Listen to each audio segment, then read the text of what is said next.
Hello, my people. Welcome to the Score channel. It's a pleasure to be with you again on another wonderful Monday. We're doing our live stream today, and today we're going to be working on the TOEFL. Last week, I did a video about the IELTS writings, and I showed you guys step by step what you got to do.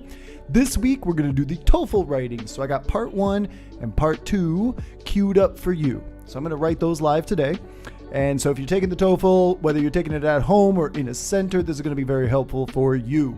All right, I'm going to show you exactly how you want to do it.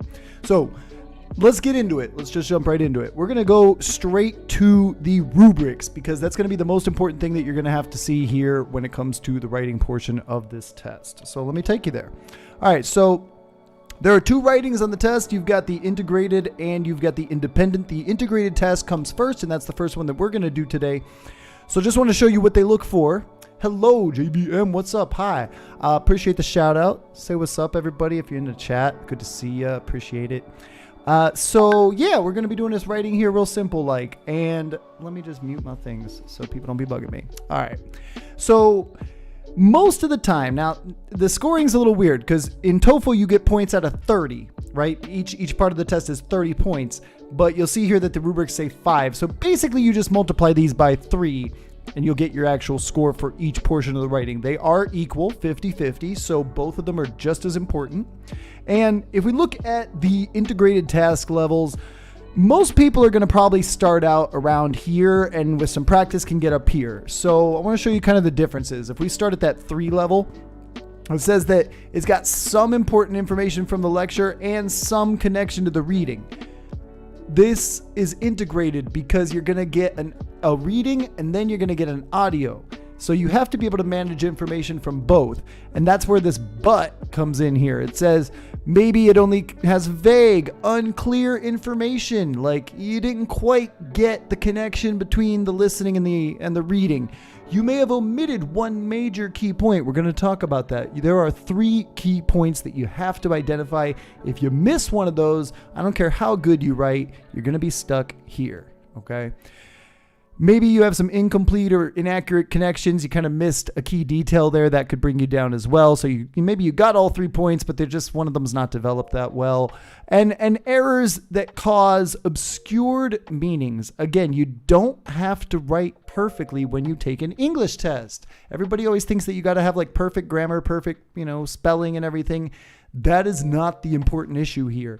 If you look at this, it says, okay, you can have errors, but if they obscure the meaning, that's what's going to bring down your grade. So if we go up to that 4 level, you have minor language errors, but they do not result in anything more than the occasional lapse of clarity. So, you can have mistakes. And if those mistakes don't confuse the reader, you're good. You're going to get at least a 4. As far as the content, though, they say here, you're good at selecting the important information from the lecture and presenting it in relation to the reading. All right, maybe a little bit of missing information, but you got all the points. A 5 score here is going to be one where you've really nailed it. Like you got all the points from the lecture and you've responded to them in relation to the reading. So let's go into that. Let's talk about what that looks like, what you're going to be doing. Okay. And we'll go back to this to check out the independent task when we get there, but I'm going to just focus on this for now.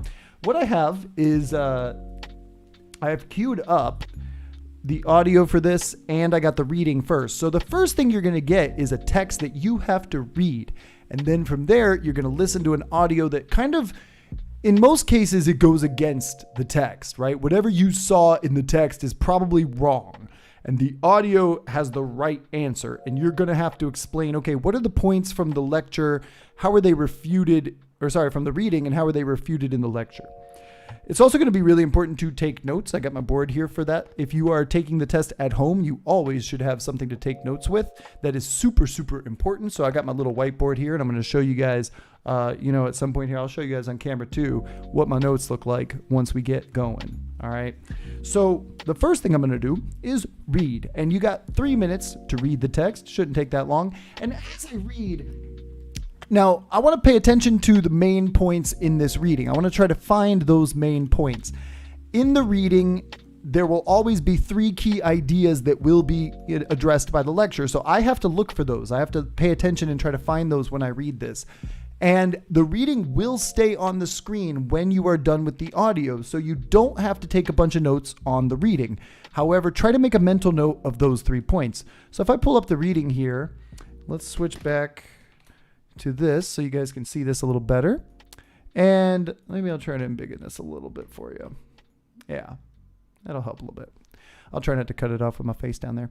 All right, so I'm going to give myself 3 minutes starting now. 6:35, we'll go to 6:38.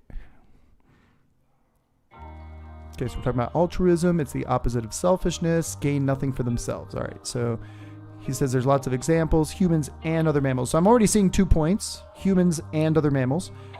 Humans sharing food, donating body organs. Okay, they provide little reward to the one performing the act. All right, and then animals, sacrifice food, assist other members, meerkat. Okay, so we got this example of a meerkat. Individual acts as a sentinel, standing guard, looking out for predators. Others hunt for food or eat food. If he sees a predator, he'll give an alarm cry, but he goes without food and puts himself in danger. Okay, so I kind of see like, at first I'm seeing 2 ideas here, but then I realize like he's kind of breaking this idea out into 2 parts with the same example. So take a look at how I'm finding my 3 points, right? Right away, I see that like these are 2 points, but then, and this whole paragraph is about the first point. But then in here, we kind of just focus on one example. So it might be kind of tricky to see, but I see 2 reasons that he makes. So the first is that the sentinel stands guard, right? While others get food. So he's saying that like he's not getting food while he's watching the other animals and like watching for predators. And then there's this sort of second point that he gives this alarm cry alerting the other meerkats. I'm going to put that in another color. And then he puts himself in danger. He's alone and maybe at more risk to predators. Okay, so that's kind of like the 3 points in this reading. So this is what you should do when you take the test, is try to find those. So what I see is this, right? Humans, that's a whole point. Other mammals, specifically meerkats, but there's kind of 2 aspects to that. So that's going to be the 3 things that I try to listen for when I get to this audio. And since we're about 6:38, I think I should do that. So from here, we're going to hear the audio. Now, as is custom with TOEFL, their audios are very much copyrighted. So we have a different voice reading the audio today, but it should work just fine. All right. So what I'm going to do is have my little whiteboard here, take notes while I do this, and I'll show you what I come up with when I'm done. All right, so let's hear that audio. Often in science, new findings force us to re-examine earlier beliefs and assumptions. And a recent study of meerkats is having exactly this effect. The study examined the meerkats' behavior quite closely, much more closely than had ever been done before. And some interesting things were found. Like about eating habits. It showed that typically meerkats eat before they stand guard, so the one standing guard had a full stomach. And the study also found that since the sentinel is the first to see a predator coming, it's the most likely to escape. Because it often stands guard near a burrow, so it can run immediately into the burrow after giving the alarm. The other meerkats, the ones scattered about looking for food, are actually in greater danger. And in fact, other studies have suggested that when an animal creates an alarm, the alarm call might cause the other group members either to gather together or else to move about very quickly. Behaviors that might actually draw the predator's attention away from the caller, increasing that animal's own chances of survival. And what about people? What about some human acts that might be considered altruistic? Let's take an extreme case. Suppose a person donates a kidney to a relative, or even to a complete stranger. A selfless act, right? But doesn't the donor receive appreciation and approval from the stranger and from society? Doesn't the donor gain an increased sense of self-worth? Couldn't such non-material rewards be considered very valuable to some people? Okay, I think that's everything. All right, so that's it. It's pretty quick. You got to go kind of fast with that and keep up. But one of the things you can kind of pay attention for when you listen to these things is that there are certain parts of the audio where they're not telling you anything, and you can use that to sort of catch up. Like at the beginning when she's talking about how new findings and blah, blah, blah, like that tells me that it's going to be a refutation of the text, but it's not really giving me a lot of info, so I could just kind of process that. I'll show you guys what I have here on camera do. So I put new findings first, because that was like what clued me into the fact that the audio was definitely going to be against the text. And then, okay, they eat before they guard, so that sort of refutes this point in the reading.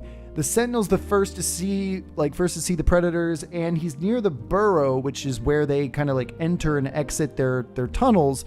So that's important, because then he actually is in less danger than the others. And even when he makes the alarm, that can make the group freak out. They can either panic, or I think I wrote huddle, like get together.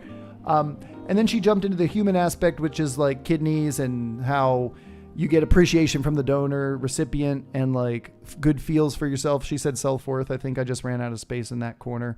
So that's it. That's all I wrote down for my notes. And I think that's pretty solid. That'll give me enough to go on for this. Okay. So what we're going to do right now is I'm going to write this. I'm going to write it. And this has a 20-minute time for writing when you do this in real life. They tell you here that you should just summarize the points made in the lecture, being sure to explain how they oppose specific points made in the reading passage. This is very key. They mention the lecture first. I need to structure my text so that the lecture is the priority, not the reading. Remember, they want to see how well you can handle different pieces of information, and I'm going to be allowed to review this text over and over. So like, it doesn't make sense to focus on the text. You know, that's not showing them anything. That's just showing them I can keep reading. But the lecture, I only got one chance to hear that. So it's going to always be the priority. They tell you got to finish in 20 minutes. Generally, I try to shoot for about 250 words, maybe a little more if possible. But we'll go into it. So before I go into it, I always want to outline my work. I say this every week, but it's very important. So my intro is going to be the main topic and the relation between the passages as a whole. Like, I'm going to explain that in a second. And then we're going to go to point 1, which I think I'm going to start with the meerkat, guard and food. And then point 2 was the meerkat, sentinel and alarm. And then like point 3 was humans. So we'll organize it that way. You do not have to put these in any specific order. I chose the order of the audio. I generally prefer to follow that order. But you'll notice that in the text, humans came first. And if you wanted to like start there, you could. There's really no rule that says you can't. But that's all we need. We don't need a conclusion on this. All we need to do is write it out. All right. So, yeah, knuckles cracked. Let's go. All right. So I'm going to jump into it by starting my intro where I sort of explain the main topic, which in this case is altruism. And then I'm going to explain how these two passages relate to each other. All right. So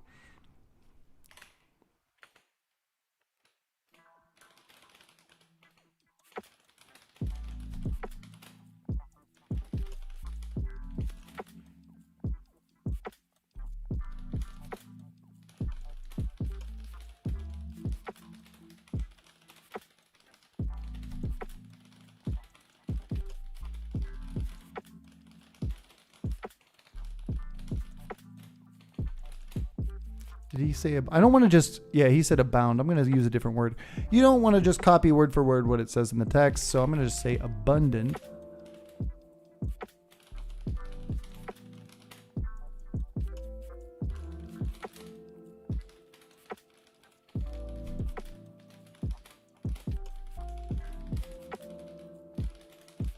Okay.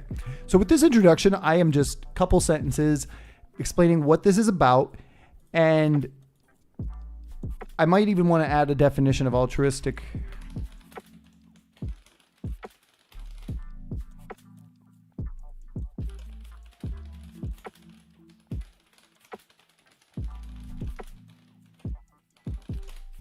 All right, so I make my own little definition of it here too. I think that's good to throw in there to show that I understood that. And then I'm trying to show here that the text is wrong, right? The text says that there's all these examples, but the professor points out that many altruistic acts are not actually altruistic at all. And I put altruistic in quotes there to kind of make that point. I said supposed examples. You want to be careful because it could make it seem like, you know, you're siding with the text when you're not supposed to. So I make sure to put some words in here like supposed and using altruistic in quotes to show that like the text is definitely wrong and that the professor is right. So That's our first part. So we're going to go in and jump into part 1. All right. So that's all it is. Intro is literally just what are these things about? Define your key terms. And then what's the relationship between the two? Clearly, text is wrong. Lady is right. So point 1.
Okay.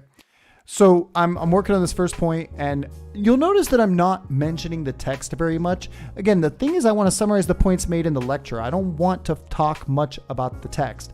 I do need to show how they oppose specific points, but I don't have to say, oh, the text said this, you know. I could throw it in here though, and we could just do it very simply, right? By just tagging it on at the end of a sentence like this. I don't really need to like constantly be saying in the text it said this, in the lecture it said this. Like try to keep it focused on the lecture, mentioning the text briefly, mention the points made in the text, but don't focus on the text, right? So I'm saying this is the point that was made in the text, and I'm saying that doesn't actually happen. And then I'm providing all of the information that was given from the lecture. And that is where I'm getting my notes. You know, my notes are helping me out with that a little bit too. Taking a look at those to make sure that I have all the right information, right?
Okay, so again, second reason here related to the sentinels, the meerkats and everything, I'm leading into this paragraph.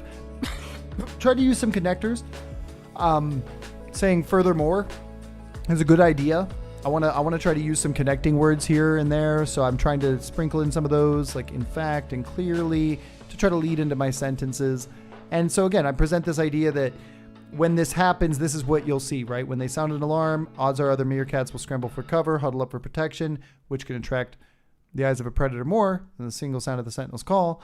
So clearly the text argument the sentinels are more exposed and therefore in greater danger is incorrect. And then I add one more point from the lecture to really drive it home, right? They stand near the entrance so they can escape to safety much faster than the others. So again, I'm trying to show that relationship between the two, right? Here's what the lecture said. Here's how that disagrees with what the text said. And here's a little more information to really drive it home, right? So you'll notice that I kind of put the text information in between pieces of the lecture, right?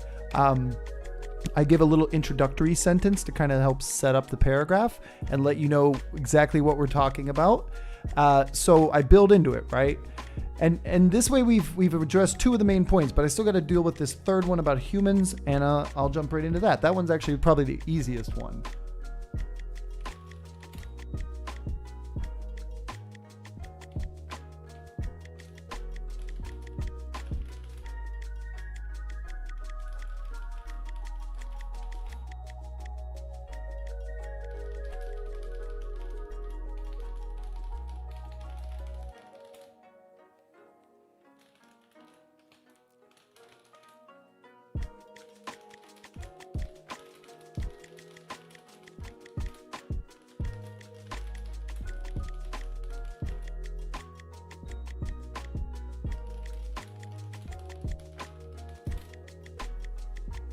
I'm losing my ability to spell altruistic. All right.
Yeah, I think I covered everything here. And I don't really feel the need to really go much into the text. I'm going to just take a peek.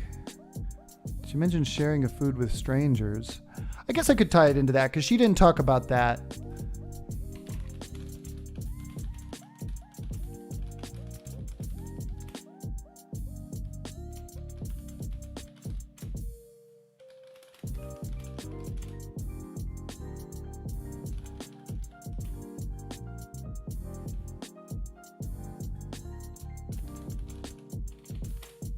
Okay, so we are at 367. Dang, I kind of went a little hard on this one. Like I said, I think about 250 is good, but if you do more, that's great. I generally try to encourage people to hit at least 250 on this. And here we are. We're at 350 some, 367. That's great. So just to go over this real quick now that I got a few minutes. Again, we've presented the common thing that they are both discussing, right? They're both discussing examples of altruistic behaviors. Here's a definition of that so that it's clear that I understood the content. And then the relationship between the two. While the text claims that there are abundant examples, the professor's comments reveal that many altruistic acts are not actually altruistic at all. So we got that. The idea about the meerkats is introduced. I mentioned that it was new information that the professor presents because she started out by saying that, and I thought maybe that'd be a good thing to include for my notes. And then the idea that the sentinels are starving while the other meerkats gobble up food is incorrect. We see that they eat before standing guard. That's what she said. So they don't have to go looking for food. And I kind of added this. This wasn't really in the text or the audio, but it just makes sense logically. And I think if you can take a logical conclusion, go for it. We talked about the other advantages. Sounding an alarm, they'll scramble for cover or huddle up for protection. So that actually puts them in more danger than the sentinel, who is just standing near the entrance to the burrow. So he's going to be fine. And then when we talk about humans, we have kind things that we do, but are those really altruistic actions? And as the lecture says, they don't have to be physical rewards. Donating an organ makes you feel good and gives you validation from society and gratitude. So that could really mean that nothing can be altruistic. This last stuff here, I probably could have gotten rid of. This would be the extra content. I've added a little bit more of my own conclusions to some of these paragraphs, but that's because I understood the content. And by doing that, I think I'm taking that response to that 5 level, like going just a little bit beyond. I've covered everything in the text, but I'm taking it to that next level. And that right there is what you want to do with part 1, the integrated writing task. Just take notes and try to understand as much as you can. Now, if there's typically a couple of vocabulary words that you might not get. Try anyway. In this one, for example, the word burrow, that is one of those words that they would love you to use in your writing, but you might not know that word. Maybe you don't know how to spell it. Try anyway. Don't be afraid of a spelling mistake. They would rather you see, they'd rather see that you understood that word, or you heard a word that sounds like burrow and you understood what it meant and you tried to use it correctly. And I made sure that they understood that I understood that word. It's really important to remember that these tests are looking to see if you can handle new information. So they're probably going to throw 1 or 2 words at you that you shouldn't know, that they don't expect you to know. And then the question is, how do you respond to that? If you just hear a word you don't know in an important context and you just ignore it, you're going to have a bad time, because that's something that they're looking to see. And if we go back to our rubrics again, we can see that, this is something that they're looking for here, is that you've got these key points, and that if they're incomplete, inaccurate, or imprecise, which could happen if you ignore one of those important words, you might go down a little bit. So, maybe you could get up in here still without that word burrow, but it's definitely what's going to keep you from that 5th level. Right? You definitely want to have all the information. That's where the accuracy part comes in. Being able to accurately use the terms that they give you is important. All right. So on that note, now that we've taken care of that business, we're going to go ahead and do part 2. All right. I forgot to turn down my video quality settings today, but the internet is running wonderfully. That's a good sign. I like it. All right. Part 2 is really straightforward, my people. This is the easiest type of writing ever. Here it is. Here's the instructions, and here's my question down here, and I'll show you how to do this. So the directions. Let me drop this down a little bit so we can make sure we see everything. Directions. For this task, you'll write an essay in response to a question that asks you to state, explain, and support your opinion on an issue. Now, number 1 thing I always say to people, you guys need to pick a side. All right. Go hard to one side or the other. Don't use profanity or hate speech, because they will nullify your test for that, but go hard. Okay. So if I look at this, I'm going to have to write about this question, and it says, some young adults want independence from their parents as soon as possible. Other young adults prefer to live with their families a longer time. Which do you think is better? I swear, if you start with well, it depends, bad. Don't do that. All right. Pick a side. Either you are on team get out of the house as soon as possible, or you're on team live with your parents until they die. Try to pick a hard position, because the harder your position, the easier it is to support it. You're not going to explore the gray area in the space provided here. They give you 30 minutes. They say you'll have at least 300 words. I typically tell people to try to shoot for 450 here. So 450 is kind of my target. I might go even past that, but this is what you need to do. Pick a side. I am going to pick this side very clearly, because I like that answer and it really resonates with me personally. But, that's it. Now, before we get into this, again, we need to outline our work. I say it every week. So I'm going to give my position. And my reason 1 is going to be because it gets you mature faster.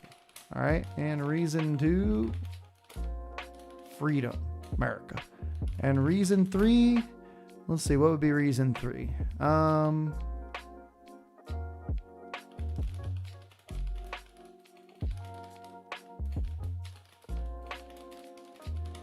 All right. And I'm not trying to offend nobody here if you still live with your parents, but I just want to make it clear that like I'm a believer in this concept of moving out and living on your own. And so right here, these are going to be 4 paragraphs, and then I'm going to wrap it up with a conclusion. And what I want to do with my conclusion is a call to action. Okay. And I will explain again how to do those when we get to that point. But these will be 5 paragraphs. I think a 5-paragraph structure is a really easy way to do this. It's super simple. It's going to make your life easy. All right. So we're going to start with my position. Okay. So, and I might even tie this into a little bit of current context, you know.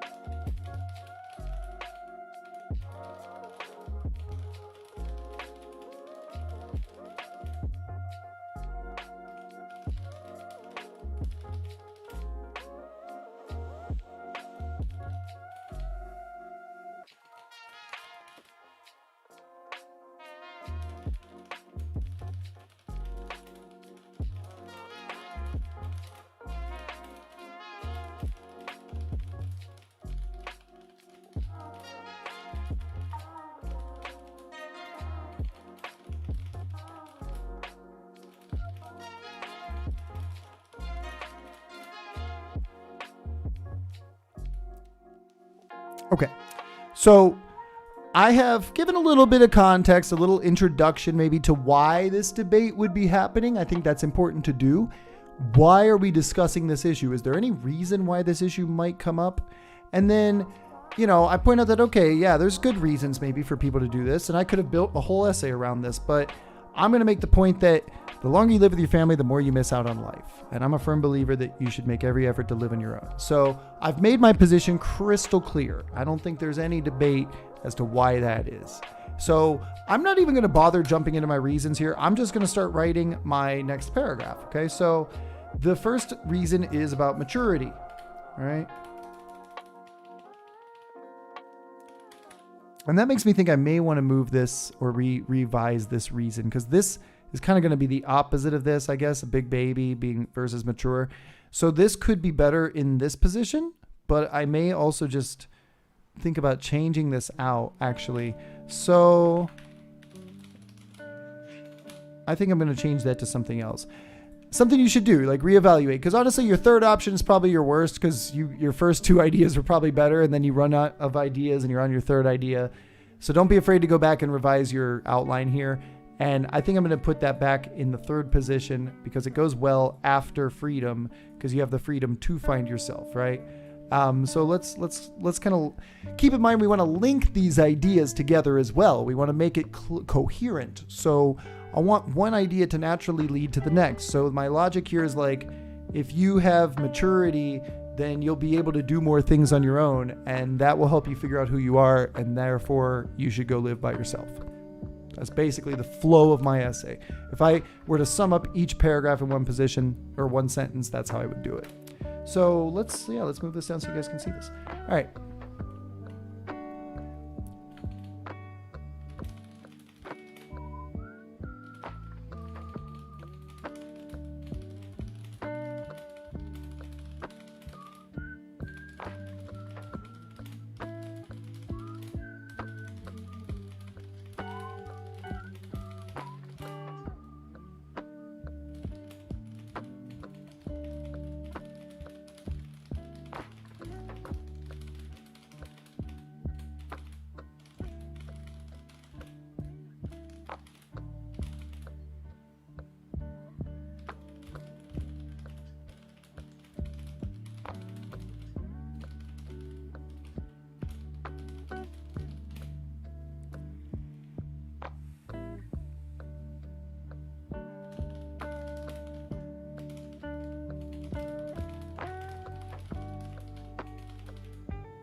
What's up, Fabricio?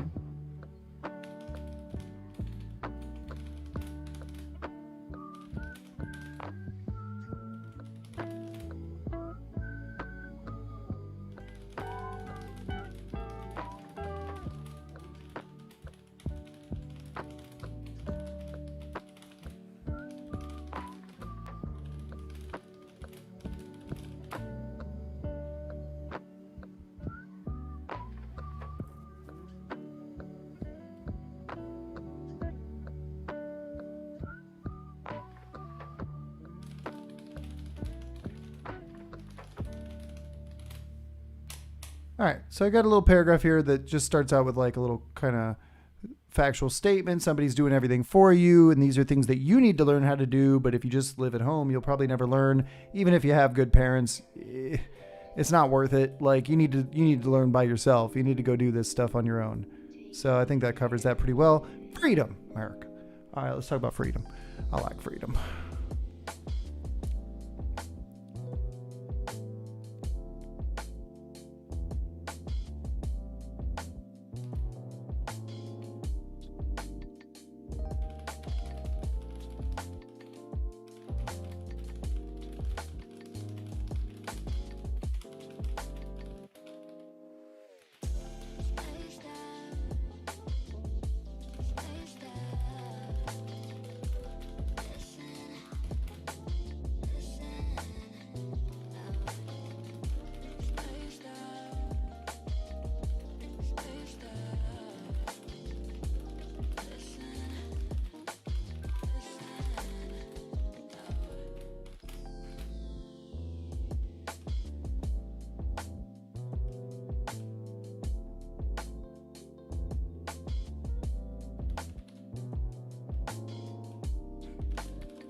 Yeah, I want to go back on that.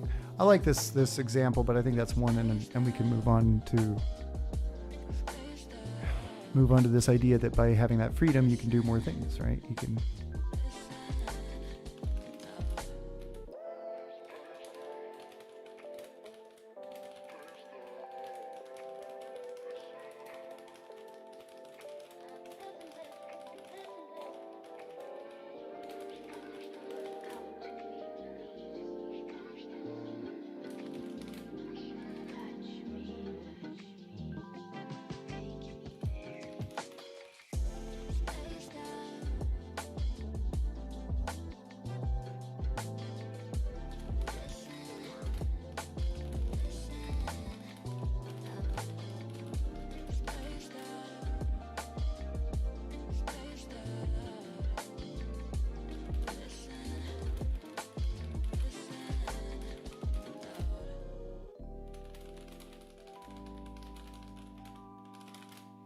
Drop that down a little bit for you guys.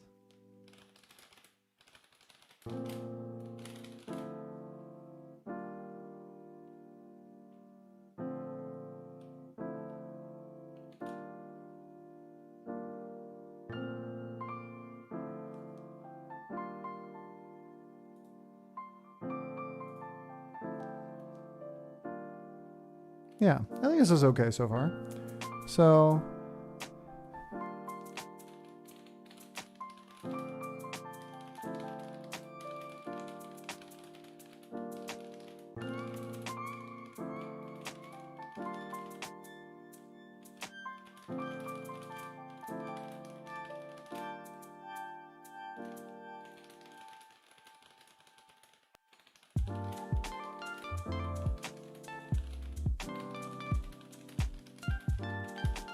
all right, so I'm making this kind of point here that, you know, you get freedom to do whatever you want, which is enjoyable, right? You can have fun and go ahead and eat that ice cream before dinner.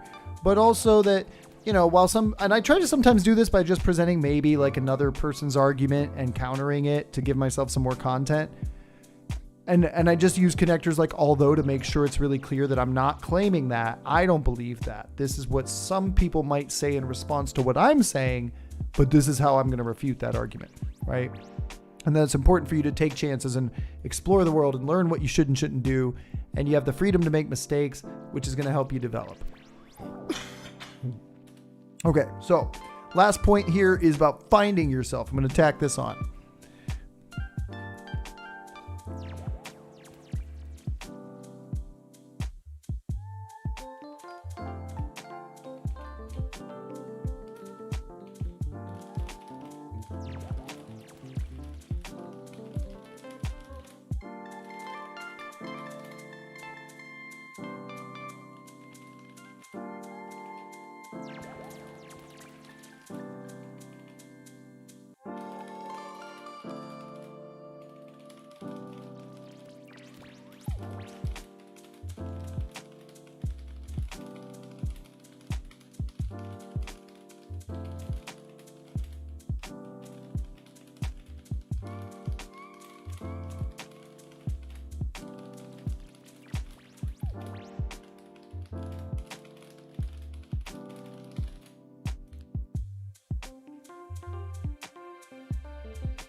So I decided to open this one up with a rhetorical question, like to kind of I always encourage people to think about like throwing in a question or, I have a couple of them in here, but also little things like even saying, that you had to maybe once not go out one night, By saying something like this, I'm encouraging the reader to think about that time that's happened to them. And I'm sure it has.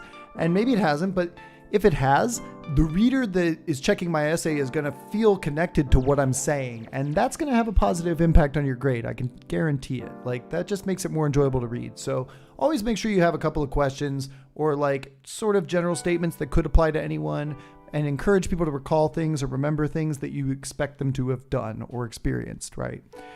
So here I have my little rhetorical question to start out, and I make this bold point that you get a new you, right? You construct your identity, and you have to shed those other influences in order to really become who you are.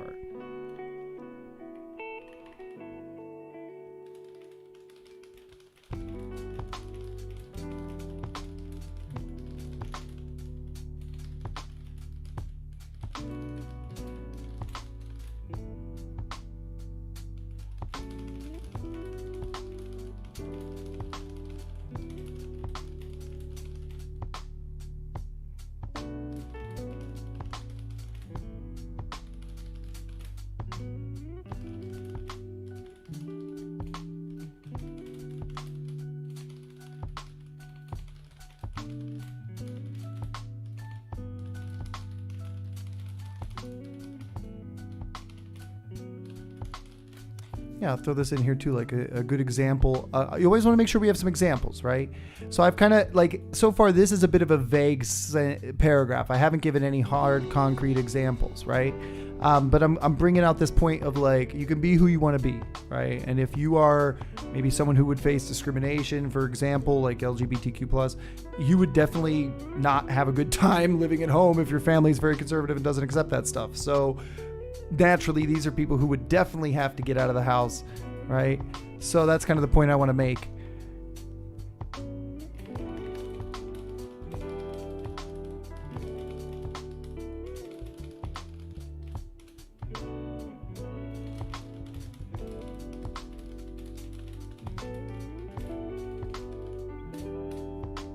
All right, so now I want to get to my conclusion, and all I really want to do here is encourage people to do what I said. Okay, call to action. Call to action means I give a command, I start a sentence with a verb, I tell people what to do, right? And I can also write this as if I was writing to a younger audience who's maybe thinking about this, but I'm going to take it more general. I don't want to make it seem like I'm talking to the reader, which probably isn't living this experience. So I'm going to keep it a little more third person here.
Yeah, there you go. That's a call to action right there. Pack your bags and get ready for new life. So I restate my position, right?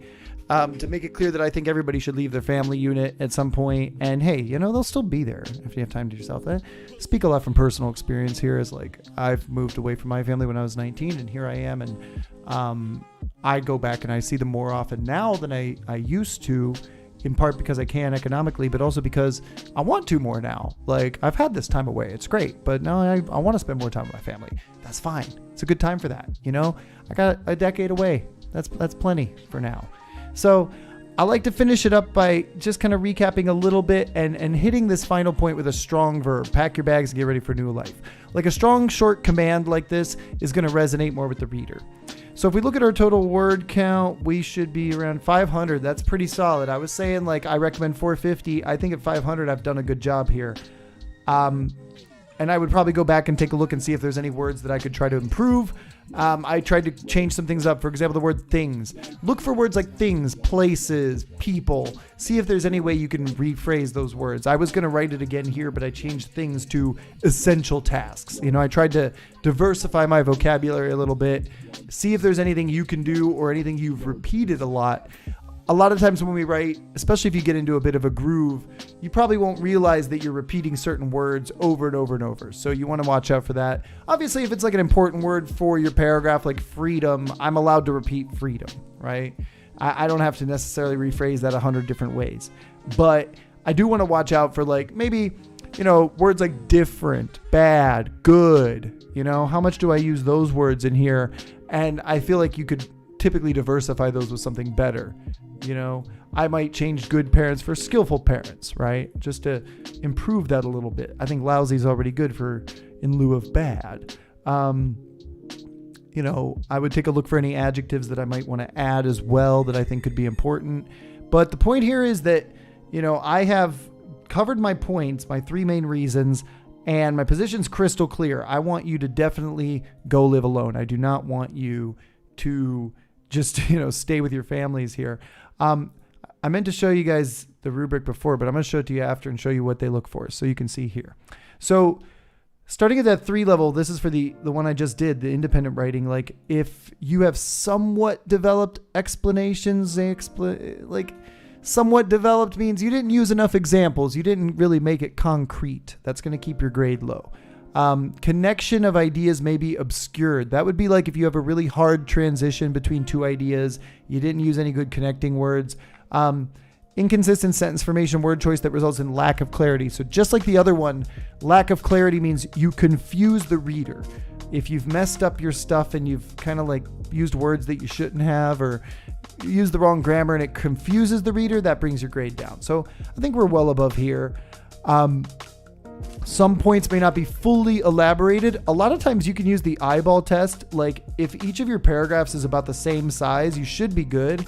If they're all like, decent length, I would say I try to shoot for about 100 words plus for each paragraph in the body. And I see that they're all like 108, 133, 134. So they're all pretty well developed. I feel like this one was developed well with fewer words. I don't feel like it's underdeveloped compared to the others. Generally well organized and well developed. I definitely think I've organized it well. I have a clear progression of ideas. So that's here as well. Maybe some unclear connections, maybe, but I feel like I made all the connections really clear. No errors that do not interfere with meaning can still get you that 4 level, so that's good. If we go to the 5, we see that it effectively addresses the topic and task, so that means I did everything that I needed to do. It's well organized, well developed, clear explanations, examples, details. I think if I look at my paragraphs, I have examples, right? These are concrete examples of things that your parents do for you. And I think that's solid there, right? Then the freedom stuff. I've talked about going out at night, eating ice cream before dinner. Those are, in my opinion, good examples. I think that's clear. Talking about your identity. I gave the example of certain people who may need to have this sort of environment. I think that this is probably the only area where I could have maybe had better examples. With this idea of making decisions without outside influences. It's a pretty abstract concept, so it's a little tough. But I think by the end of it, we got to some solid examples that make it really clear what I'm trying to say. So I feel like this is a pretty solid answer. So that's all they're looking for. It's really not that complicated. I think the two things that we have to learn from this, from the first part, take good notes from the listening.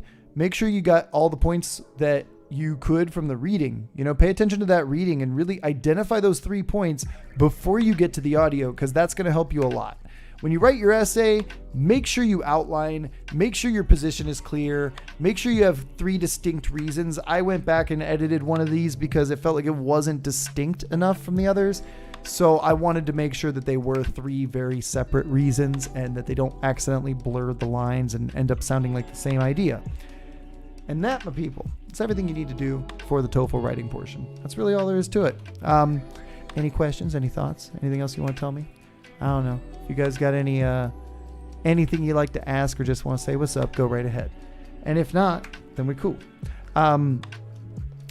Thursday, we got a video coming out about the IELTS, so that'll be going on, up on Thursday. You can check that out, just like a full section-by-section guide to sort of help you figure out if you should take the IELTS or how you should approach the test. On the next week after that, we're going to have a TOEFL video, so that's kind of what I've been doing here. Last week I did IELTS live. This week's Thursday video is IELTS, and then today is TOEFL live. Next week, TOEFL video explaining all the TOEFL stuff that you need to know. So if you need to take an English test, we got you covered. We got all the information you need here at SCORE. And if you need some help, you can go to prepwithscore.com and hit us up and tell us, hey, I want some help with my test. And we got awesome teachers like my people. I have trained these people, okay?